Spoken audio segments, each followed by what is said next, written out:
So when we were kids, we used to jump from cliffs and just jumps from the rocks into the ocean, but you have a spotter. So which is someone in the water that looks down and says, yeah, you're clear. Here's where you want to land to be safe. And you don't dive unless someone's there and you are 100% sure you're not going to hit any rocks. And I felt like even then I was in control. But when I spoke to my oncologist and she talked about survival rates, she said, wow, like you have a great survival rate. We're looking at 95%. And I thought, if that spotter in the water had told me you have 95% chance of not hitting rocks, I probably wouldn't dive in. Yeah, absolutely. But in this scenario, the doctor says, this is looking good. There's a really high chance that you will live.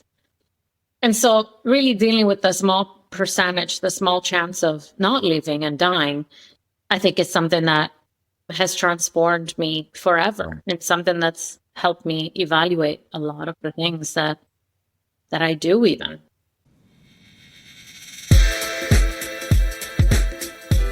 Welcome to 99 Humans. My name is Jeff LaCosta, curious coach and Wall Street Journal best-selling author, striving to understand how little things generate big impact. And I'm Nadia Carta, tech executive and lifestyle coach with a mission to transform lives and corporations by kindling hearts to generate a zeal for life. Each week, we investigate stories about the human side of leadership to re-energize your spirit and help you become a stronger leader. Because the reality is that leadership is messy, goofy, challenging, but always human. Thanks for spending time with us today. Let's dive in. All right. Welcome to another episode of 99 Humans. So excited to be joined by Alessia. Alessia, thank you for joining us today. Thank you so much, Jeff. I'm so excited to be here. It's been a few months now of planning, so finally it's today and today. Honored because you are right under the wire of our 99. So we only have 10 left, and we're so privileged that you're joining today. Unfortunately, Nadia's voice will not be joining today. She's in Vegas at a conference.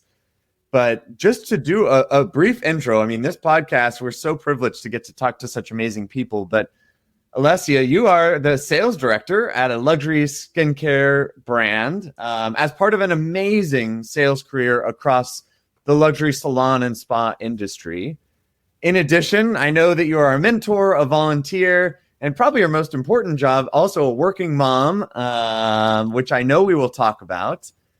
And with a podcast focused on human leadership, we're really trying to peel back the curtain on incredible leaders like you. You know, I look at your LinkedIn, I look at your resume, what you've accomplished, how you've moved up over years and hard work to now lead huge teams and budgets and goals and really drive incredible impact. Sometimes it's easy to look at that and be intimidated and forget that, you know, you're a human being and it's people leading people. So kind of our thesis on the show is that it's a lot funnier and harder and sadder and goofier and more unexpected because of that human element than it might look on a nice bulleted resume, as we just sort of read off here briefly. So I'm curious, how does that thesis hold up in your experience? First of all, I want to commend you on doing your homework. I feel like you should rewrite my resume. Thank you. Yeah, I mean, I think you hit the nail in the head. We look at someone's profile, we make assumptions, we think it's very straightforward, they're mostly making decisions. But truthfully, it's not all like that. Like, it's actually sometimes the opposite, you know. We don't make decisions. The decisions get made, in our case, in the field, in the different territories, at the central office.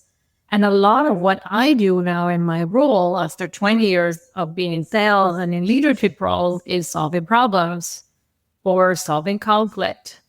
And so what you said about people really resonates with me because, you know, you can learn about the product, you can learn about the process, but ultimately, I think we need to learn about the people that we work with and understanding what is challenging for them, either about a situation, a problem, or the people that they work with. And if we don't understand that as leaders, that's how we're going to have a lot of troubles really resolving conflict and troubleshooting. And I mean, I go as far as to say that probably 60% or more of my time is really spent on solving problems or de-escalating conflict, really supporting that person. How different is that? I mean, I think a lot of folks would look at their jobs and say, my job is to solve problems. So I'm curious to understand, as you've moved up in sales and this, how much has changed about the kinds of problems that you're solving? You know, what is actually different about what comes to you now versus then? I said this in a previous podcast. When I first started in my career, Jeff, you've been in sales, so I think you'll probably get a kick out of this, but I was a great salesperson. I developed territories and I really enjoyed that process. And because I did well, at that time, my leader said, hey, you're so great. Can you train these other people to do it? Can you go into this territory? Can you do this? Can you do that? It all sounded great until I discovered that I really didn't have proper training. I wasn't ready to be a leader. I didn't have the tools. I wasn't a great manager. I was an awful manager. And it's really taken me many, many years to understand how do you support people and how do you meet them where they're at. Do you remember what kicked you into that recollection? I'll share a quick story because I remember when I realized I was a terrible manager, I hired somebody who timed how long I talked in our one-on-one and then told me at the end, they're like, you talked for 80% of the hour that we had. And I was like, wow, thank you for the feedback. I need to process. I'm like, I thought I was good, but what am I bad at here? And so for me, it's a very visceral, and it doesn't have to be, but I'm curious when you say it kind of flippantly, it is quite interesting to look at and go, you know, you were promoted because you were good at one job, and then you found out, well, now I'm not good at the thing that I was promoted to. That's a pretty interesting moment. I mean, there are so many of those moments, and it's humbling to recall some of them. And I don't believe either you or I are at a point where we feel like we have it figured out. I mean, we continue to learn, like you continue to improve. I mean, to be completely honest, it's embarrassing to say that, but when you walk out of a meeting and someone is crying, there's a problem. Like, jobs should not bring tears. Like, jobs should bring self-fulfillment, satisfaction. And if that person was crying because they were not able to do the job and maybe they picked the wrong field, they should have been helped to look for something different. Or, you know, I should have not come from a place of, I don't know, I do it this way. It takes me an hour to do it. So that should also take you an hour to do it. Oh, it's not difficult. I've done it. If I've done it, you can too. Terrible leadership style that I was using when I was in my 20s. Yeah. So I have to also be compassionate to my younger self and say, okay, I wasn't prepared. I wasn't ready. I love that compassion because I do think the stuff of leadership is the only way you get better at anything is failing and learning. And what's hard about leadership and it being human is that when you're bad at it, it impacts other humans. You know, like this is like, totally. Oh God, I totally messed and up. then I'm like, how can I cause that? How can I How cause else that? do you get better? Yeah. And when those things happen earlier on, I was walking away from meetings with a completely different perception. I was walking away from a meeting with, we had a great conversation, we have an action plan, we know there's a problem and we have an action plan to solve it because, you know, I action things and I feel like that I was contributing and supporting, but that person just felt like she told me everything that's wrong with it and told me how to fix it. So you can see there's very different stories coming out of the meeting. So when I realized that because of experience, age, cultural background, and all kinds of things, I wasn't always seeing what the other person was seeing. You know, I was just learning about asking, you know, hey, what do you want to achieve today from our meeting? Have I helped you? How can I support you? It's just really asking the feedback. Was it helpful to have this conversation with me today? How do you feel about the conversation we just had? It's so powerful because it sounds simple and yet it's not, right? Like, obviously, if it were easy, these wouldn't be lessons that you and I both needed to learn in our careers. And then you get better, right? You start learning about body language and you are now very much in tune with the physical reaction of a person. But when in doubt, why not ask, hey, how do you feel about what we've just talked about? Why not just ask? Then you can be on the same page and never leave a meeting with two different feelings or understanding about how it all played out, right? How similar, and maybe this is a question that's just an opinion, but you have this skill now of applying that human leadership practice to the sales industry. What does that look like? Like for sales versus maybe other industries? Is leadership common, or what makes you then that sales leader versus any other industry kind of leader? I mean, sales has transformed. 20 years ago, I took on door-to-door jobs. I, walked the streets, knocked on businesses' door, and tried to sell all kinds of products and services. And at the end of the day, this is a true story, and you can't make this up. We would then go back to the office like 8 p.m. This was back in Texas. We'd all gather, and you brought how many contracts you signed on, and there was a table. And who was at the bottom will literally lose their job. Wow. And to do that, you have to really, I don't want to say trick the customer, but you have to apply a lot of pressure in those meetings to make sure that you could close the sales so that you could keep your job. And so a lot of the, sales techniques that we were using a decade, 2 decades ago are completely out of date. Of course, now we consult, we understand what the needs are. Well, we don't, make a recommendation of a product that isn't going to be helpful for that business or individual. So we really look at the person and the business and just make a recommendation that makes sense to that. And so it's completely transformed, and it is the person first. Over the product and the need. Okay, so this person is in this organization. This is what they're trying to achieve. How can we support them in their role? I love hearing all around that person.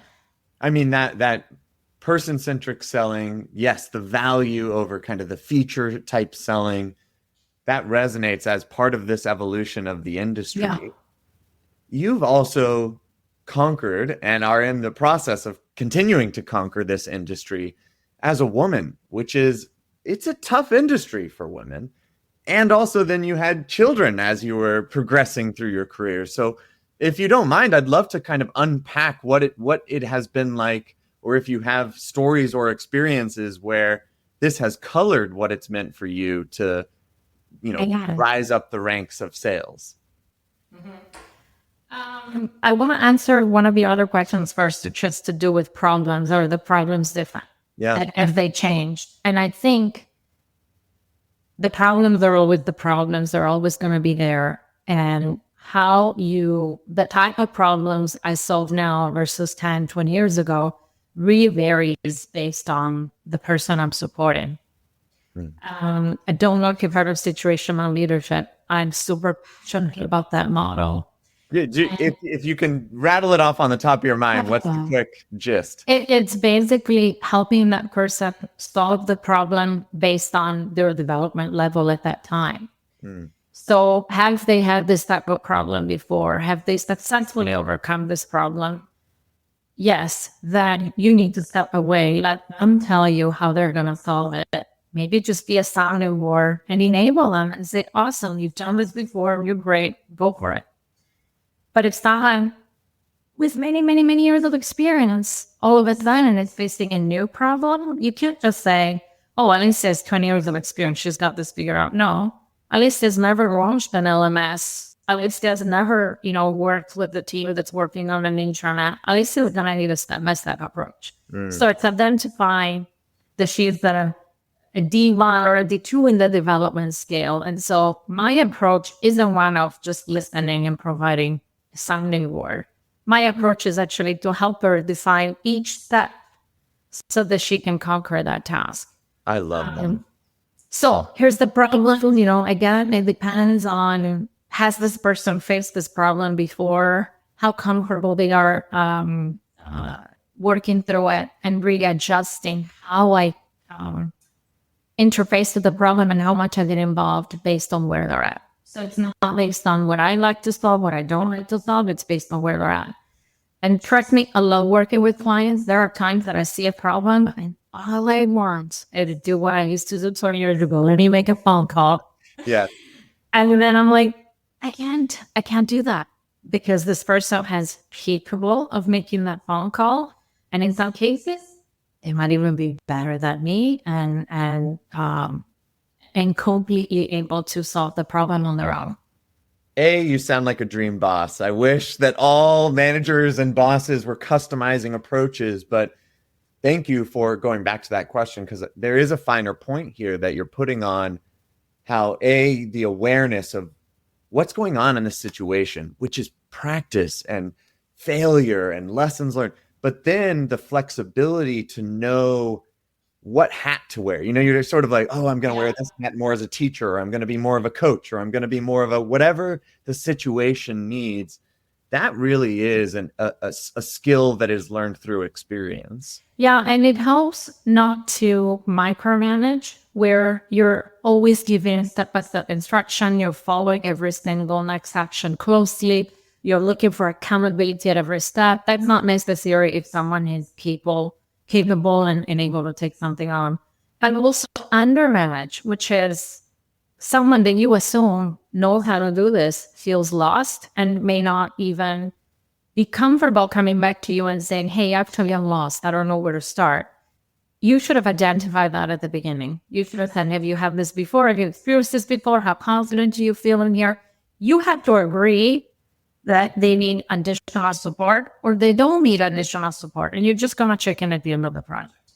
Mm-hmm. Sometimes, we view ourselves at one end of the scale or the other, and it's not always accurate. So for me, the challenge when I learned about the model was manage more for beginners or people that are facing a new task for the first time. So I have to exercise that.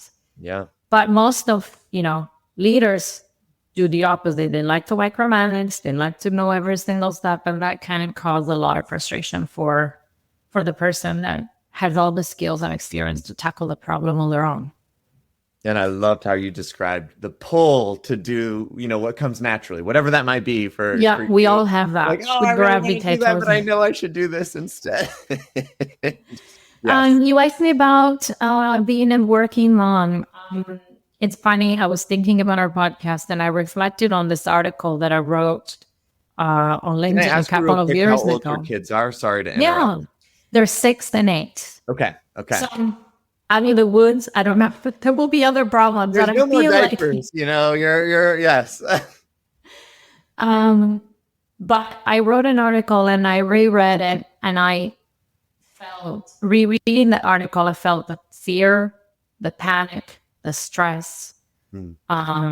So I wrote that a couple of years ago, and it was my process of accepting, understanding where I was at and the challenges, and putting it out there. And look at it now, and of course, I think I had more of an awareness of what that was like, and more compassion for myself. That's not easy. It sounds it's so easy. Like, what do you mean? It's challenging for both parents, actually. And there is still this unwritten rule, if you might say, that is usually the mother that is expected to be home a bit longer, especially for the first few months. So it was definitely a challenging time. And I wrote an article on LinkedIn a couple of years ago, and I had a chance to reread it, and I could really hear and feel how challenged I was, and the fear that I had experienced, especially with my first pregnancy. I think the common fear that women face is being replaced, being forgotten, maybe even losing some of their skills or whatnot, missing some key milestones at work. I mean, all these fears that honestly should not exist, everything could be overcome. I was fortunate. I had a fairly good experience. I took, I think, almost a year, because in Canada we can, for my first daughter. Yes. And actually, when I came back, a role was opening up and I interviewed for it. And so I came back to work in an elevated role after my mat leave. So that proved to me that 10 months, 3 months, even 12 months isn't going to change all the work that you've put in for many years. And I think a lot of the times it's us women getting into our head and letting maybe fear take over. Not to mention that, okay, so there's this initial fear, but then also when you come back to work, there's a lot of learning that needs to happen. You know, I grew a lot, from establishing boundaries to new routines. It definitely is a balancing act, because you want to excel as a mom, you want to excel at work, you don't want to let anyone down. And that's a lot of responsibility for one individual to have on their shoulders. What tips do you have for people juggling this right now in terms of what worked and what didn't work for you, and finding what is very much still the cadence, right? I don't, it changes. I'm not sure if it gets easier or just different. But either way, you've clearly grown in your ability to juggle the work and, the mom responsibilities. Mm-hmm. I mean, I think the first few months are for sure critical, and it's also critical going back to work. So I think just instead of trying to be invincible, it's making some adjustments and ask for what you need or what can support you in that transition is really important. So setting that pride, ego aside, speaking to your leader, speaking to your team and say, hey, after 5 p.m., I will no longer be responding, and here's why it's really important that I have this time, or I need to work modified hours for a couple of weeks, whatever that looks like. It's important that it's communicated. And I think one of the things that I always say is just ask. We've heard about this, of course, in sales. You want to ask for the meeting. You want to ask for that call. You want to ask for the appointment. You want to ask for the order. You want to ask for what you need in order to complete the transaction. But the same is true in life. At work, someone may or may not realize that you're drowning, that you need the help. You need to ask. You need to ask for it. The worst that can happen is you hear no. But that's probably my motto: ask for it. And I love that.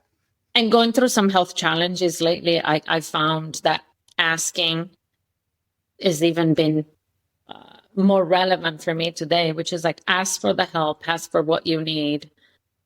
It's not a sign of weakness. It's a sign of strength when you can identify that you're facing a challenge and you need help. You're touching on, and obviously we talked before we dialed in, and you gave me permission to mention a recent breast cancer diagnosis, which is obviously a life-altering, career-altering. This echoes through every part of your life.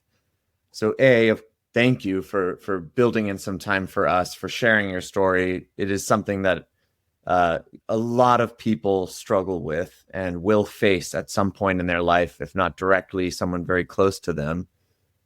So how are you doing with this, and kind of what's causing you to want to share this story right now? Yeah, I think when I started talking to Nadia and thinking that I would join in the podcast, I didn't know that I was going to get diagnosed. And of course, when you get the diagnosis, it's a shock. And sometimes the initial reaction is put on hold everything in your life, including, okay, well, maybe I shouldn't really do this podcast. Maybe I shouldn't take that trip. Maybe I shouldn't do this. And upon reflecting on it, I really didn't want cancer to put my life on pause. I wanted to push through. And to be fair, I think I would be disingenuous today if I didn't acknowledge that I am going through this right now, because, it's been challenging and it's been difficult.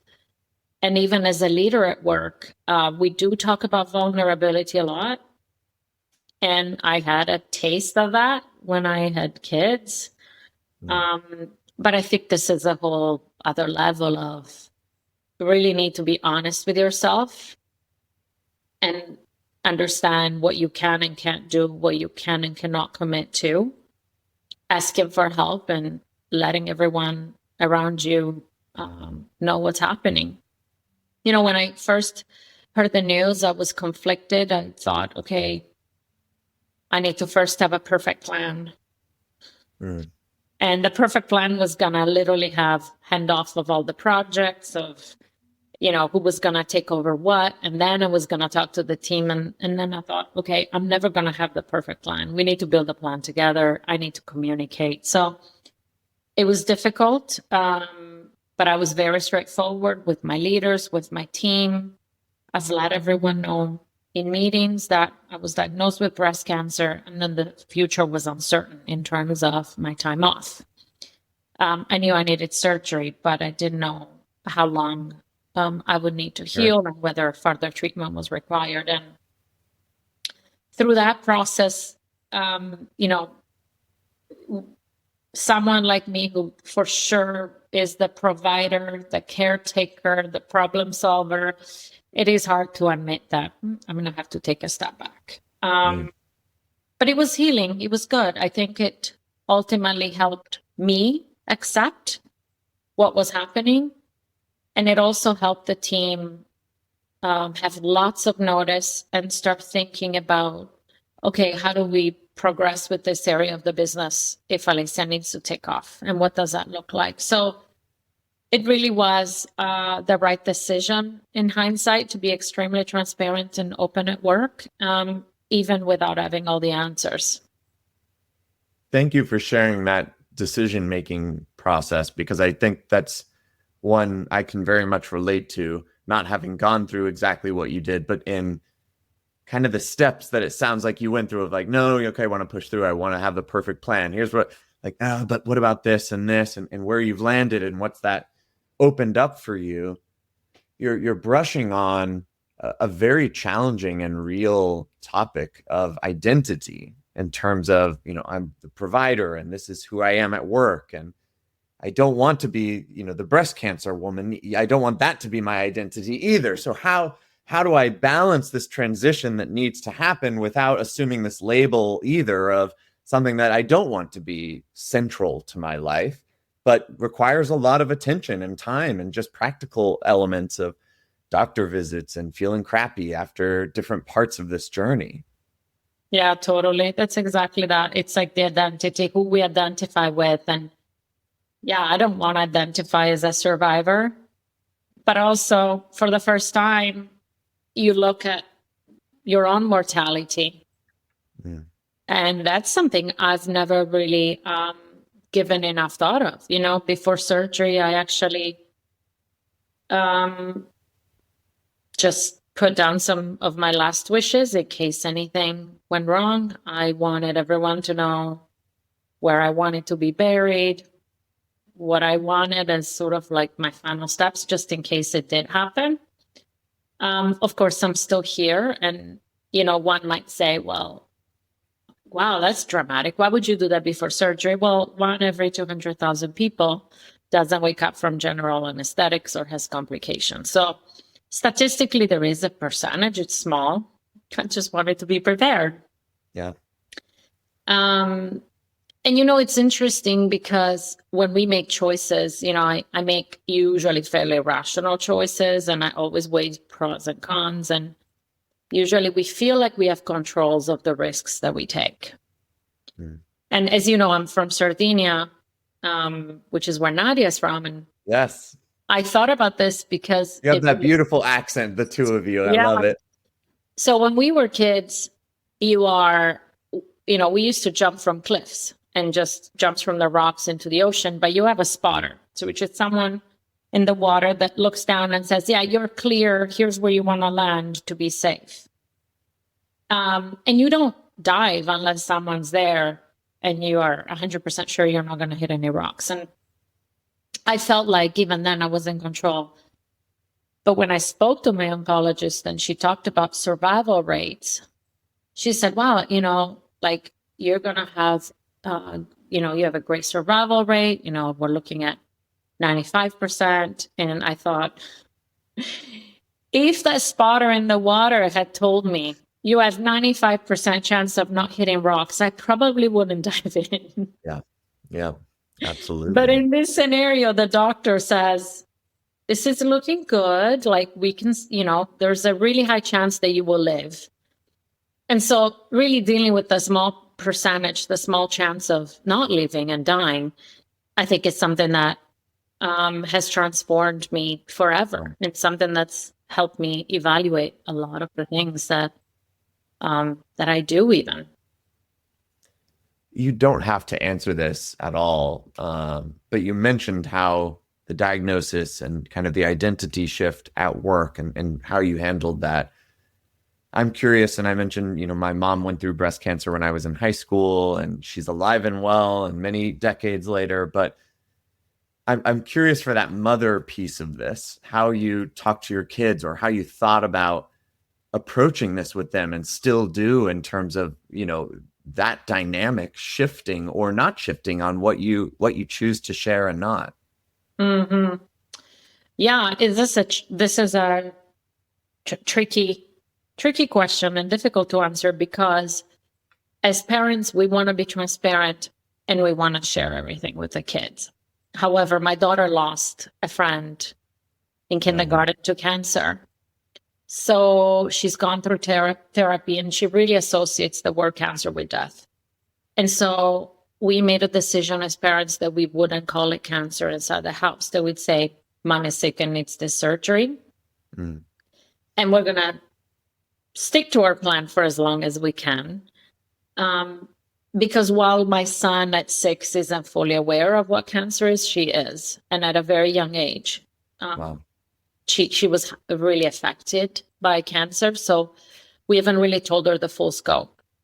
And we're hoping that, I don't have to do a lot of the harsh treatments, and then, she's not going to be impacted, and that I will survive, and that when she's a bit older, I can share all the details with her. But at this time, we decided to just say that Mommy wasn't well and needed a surgery without actually speaking of cancer. And we had to make the decision just based on the situation that we had experienced with her and her friend.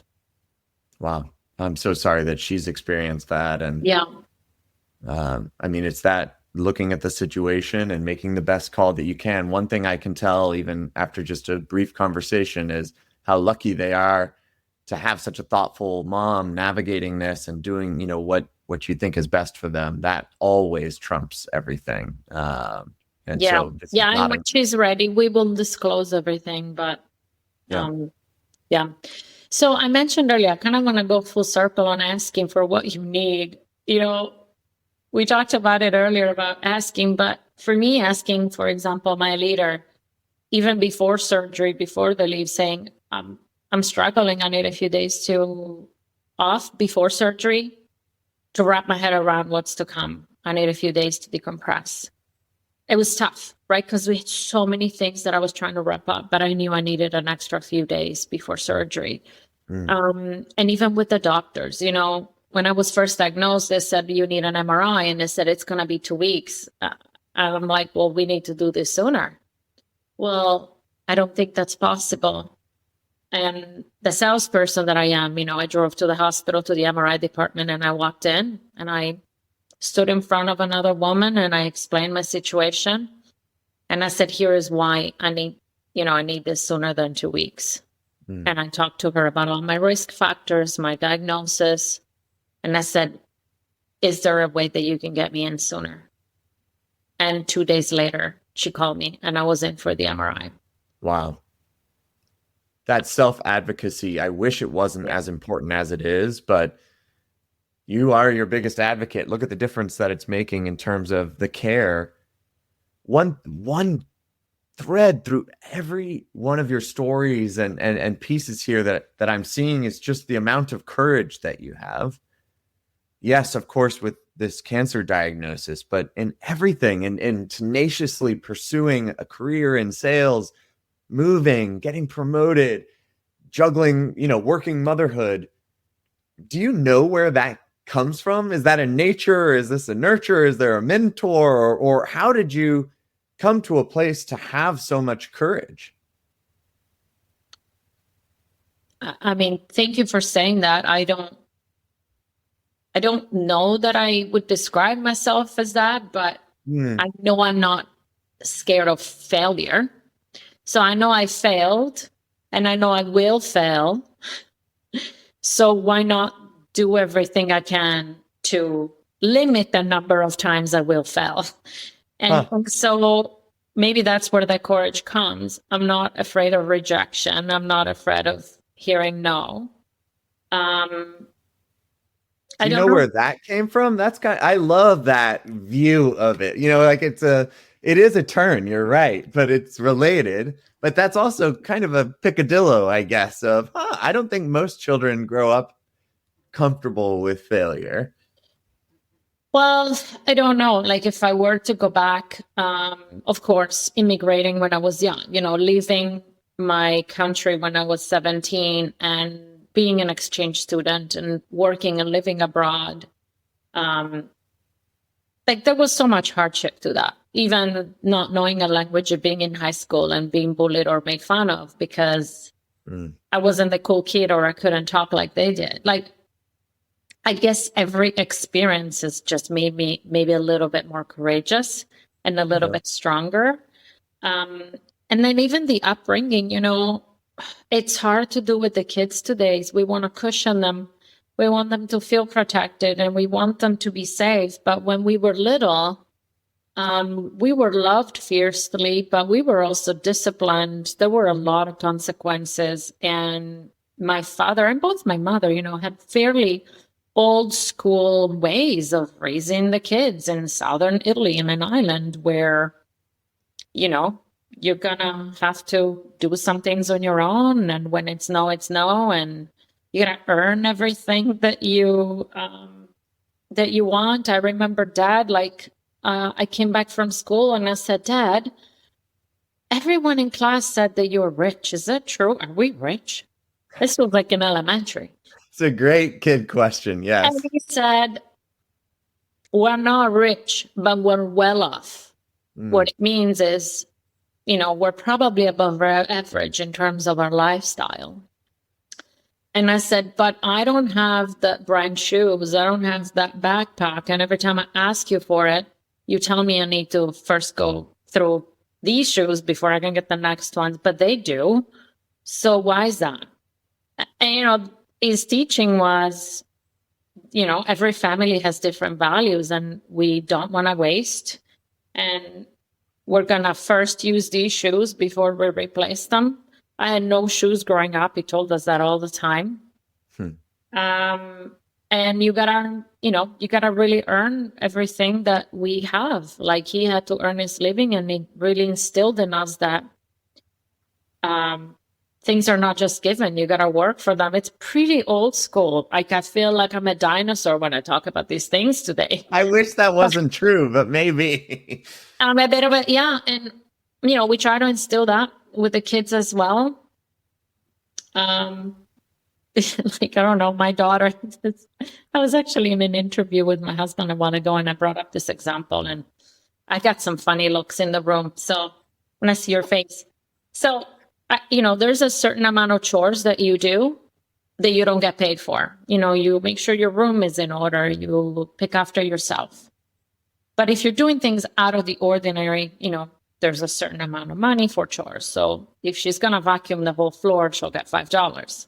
Okay. I like that. So that's kind of like above and beyond looking after herself, right? She's cleaning the whole floor. Yep.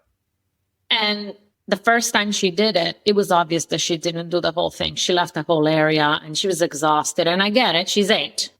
But I'm like, you got to cover the office. You got to, And she was like, oh, Mom, I was so tired. I'm like, that's okay. And I gave her $3. And she was like, but you promised me $5. And I said, yeah, I promised you $5 for the whole floor.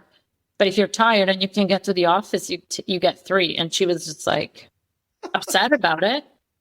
But That's a great life lesson right there. ultimately, when she does do it now, she does a great job. So courageous. I think some of it is probably what my father has instilled in me, which is he came from nothing. He had to work for everything. A lot of doors were shut in his face, and a lot of people said no because he didn't have a college education. He didn't even have a high school education. And he had to really work extremely hard to make it, right? To make it and to provide us with that lifestyle. So I'm not afraid of rejection and hard work, and I fail. And sometimes, like right now, I feel deeply challenged. But yeah, it's not going to stop me. Well, Yeah. I can tell that you are a firecracker, amazing. Your family, your team's just so lucky to have you, as are we on this show, to get a little bit of your time to hear some of the lessons that you've learned. I'd love to, we always ask our guests, but I'm curious because we've covered the gamut here. Yeah. When you reflect on this conversation and you think about kind of a parting piece of advice, what do you want to leave 99 humans with? Mm-hmm. It has to be the ask piece. Mm. Ask for what you need. I love that, because while you described learning that lesson in a sales role, which is classic sales training, applying it to all areas of your life is so powerful. It's something that does not come naturally to me. Absolutely. And, even,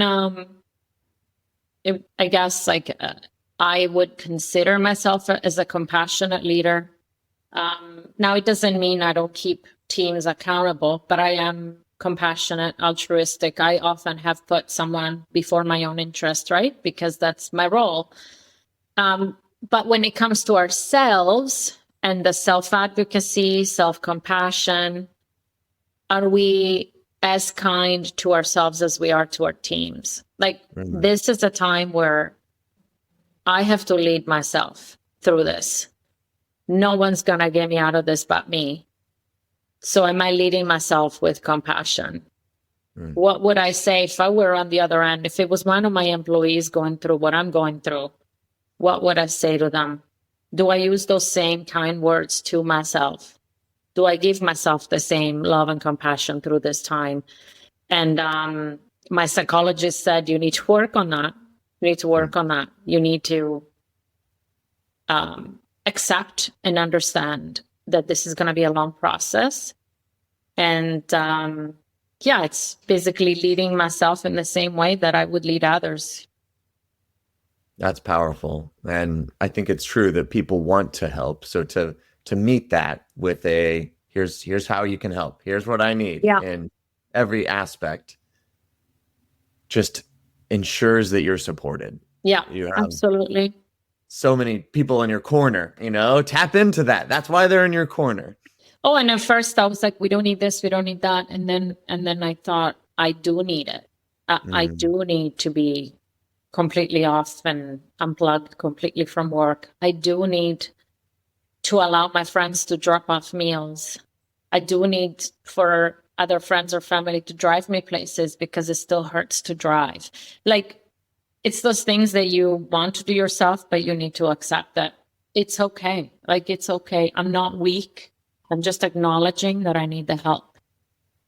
Absolutely. Well, I know you are so strong. That is very evident. Definitely cheering for you, thinking of you, wishing you all the best. If folks want to reach out and contact you, is there a place that you would like folks to do that? Anywhere specifically? I think LinkedIn is a great place to connect. Absolutely. Okay. We'll have it in the show notes then. Thank you, Jeff, so much. We missed Nadia. And I also really just enjoyed our time together, and I enjoyed having a chance to get to know you some more. Same here. Thank you so much for the time. Nadia sends her best, and I know y'all will connect after this. So enjoy that connection when it happens. But thank you again. Thank you, Jeff. Have a great day. Bye. Talk to you later. You too. Bye.